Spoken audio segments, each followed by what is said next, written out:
Before we jump in, let me ask you something. What would you do if somebody just rolled right up and parked two luxury cars inside your garage like they owned the place? No heads up, no knock, just clunk, clunk. And suddenly you're living in a sitcom nobody asked for. Yeah, that actually happened to me. Didn't think it ever would, but this is America, land of the free home of the HOA nightmare. Let's just say things got out of hand quicker than a squirrel on an energy drink. My name's Clay, and this story is about how a regular guy with a stubborn streak, a welder, and a lifetime of being underestimated finally snapped. And honestly, I think I'd do it all over again if I had to. Drop a comment if you've ever tangled with an HOA or if you just like seeing karma show up with a toolbox. Now look, my garage isn't just a place for tools. It's peace. I'm not talking about some Zen retreat either. I mean the kind of peace you only get by working with your hands, a place that smells like old motor oil, pine wood from all my sign projects, and the faint stink of whatever my bulldog buddy dragged in that day. 20 years I've been here, and every morning I open that gate at 7 sharp, close her up around 10 at night, and not a soul ever had an issue. The neighbors wave, sometimes stop to jaw about whatever project's on my bench. Sweet Mrs. Evans next door brings iced tea and cookies you'd fight your own brother for. George, my Vietnam vet neighbor on the other side, borrows my tools and tells stories so wild you're not sure what's true. That kind of peace, it never lasts. Not in suburbia. So picture this. I'm fixing up Mrs. Evans' garden gate Tuesday morning when this woman strolls up all put together, perfect blonde bob, driving a white Lexus, clutching a clipboard like it's the nuclear codes. "Hi there," she says, all smiles. "I'm Sharon, your new HOA president. I don't have anything against HOAs in general. They're supposed to keep things nice. But there's something about the way she's eyeing my garage that sets off every alarm bell I've got. Like she's making a list of things she wants to tear down." "You always keep your garage open this long?" she asks, poking around. It's just not what I'd call curb appeal. I'm standing there, hands covered in grease, wondering what curb appeal has to do with anything when it's your garage, your business. "Been doing it this way 20 years, I tell her. She gives me that smile, you know, the one tight as a drum, all teeth, no heart. Well, things change, don't they? I'm sure we'll figure out a way to make this work for everyone. Week goes by. Sharon's back paperwork in hand. New rules, garage gates open no more than 8 hours a day because apparently my routine is single-handedly tanking property values. 8 hours, I laugh. Ma'am, it takes me 8 hours just to figure out what I want to fix.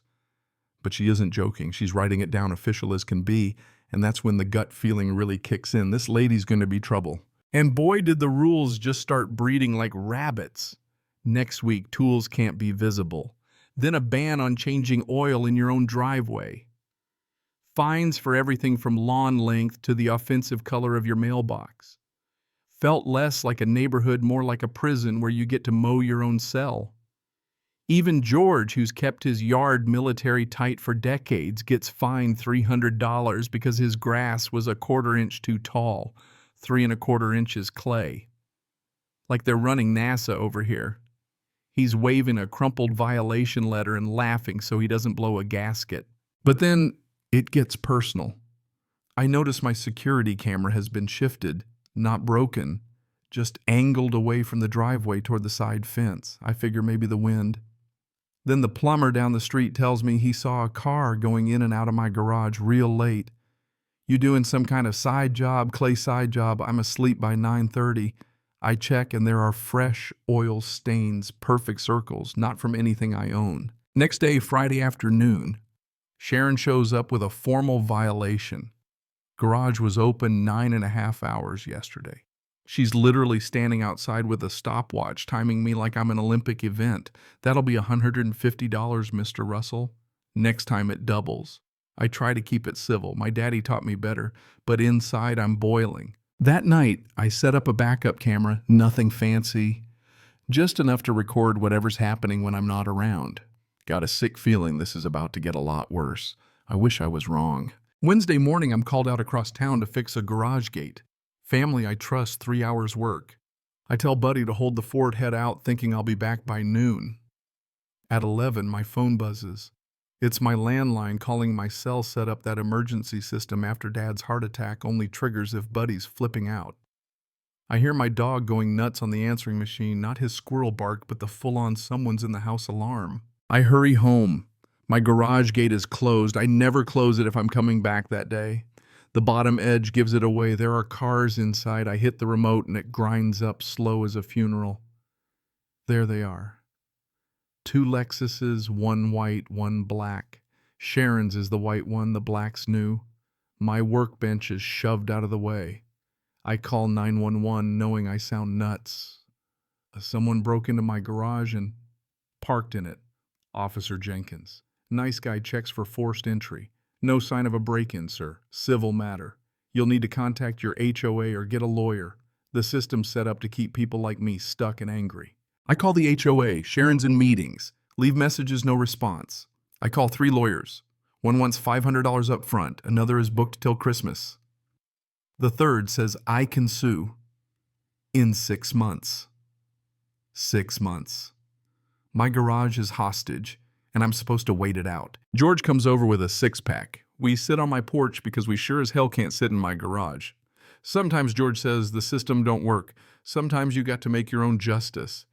He's got that look in his eye. You know, Clay, you're a welder.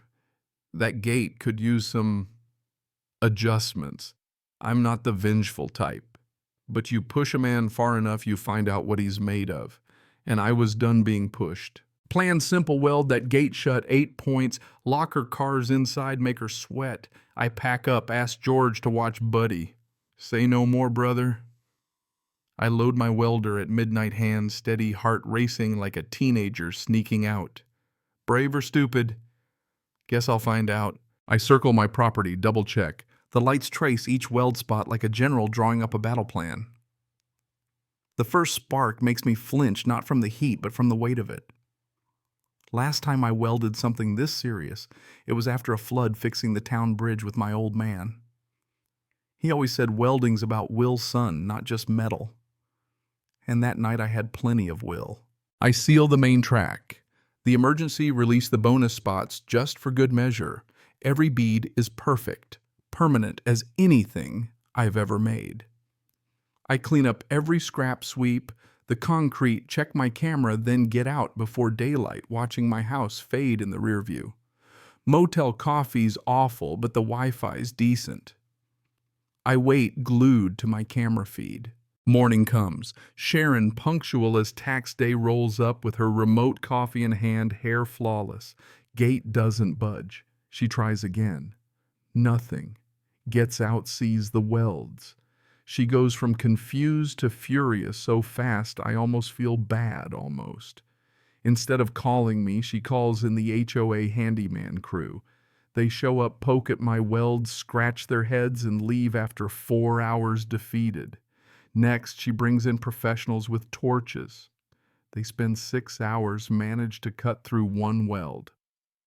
1. Sharon's pacing like a caged animal, constantly on her phone. For a minute, I think she's going to call the army. By that night, the neighbors are out watching like it's movie night. Cops show up again. Officer Jenkins is back, trying not to laugh. Sharon's ranting about vandalism and hostages. The officer shrugs. Can't destroy his property without a court order. Sharon sits on the curb, totally defeated.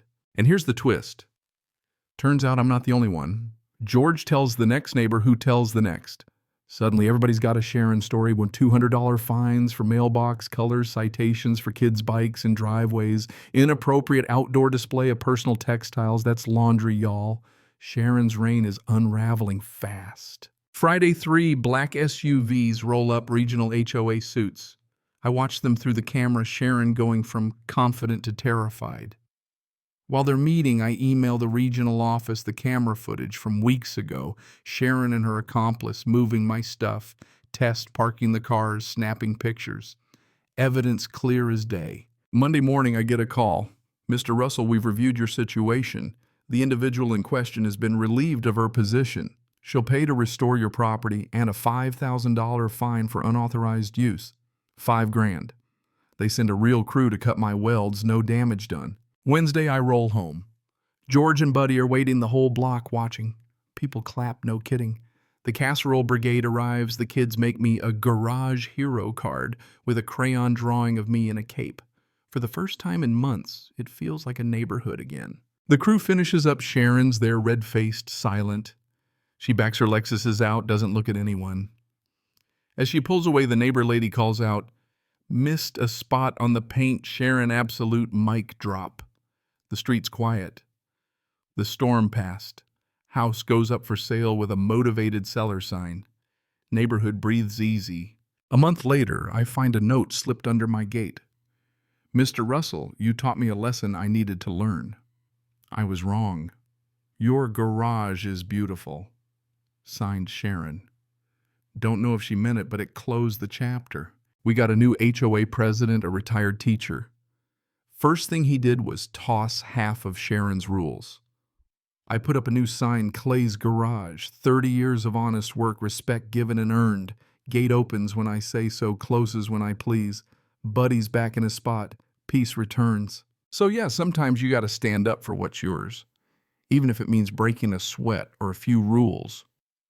Not every war needs bullets sometimes, just a welder, a camera, and a little backbone. Now I want to hear from you. What's your sacred space, the thing you'd fight for? Hit. Like if you felt this one, and drop a comment below. Because sometimes justice looks like a man with a welding torch and a reason.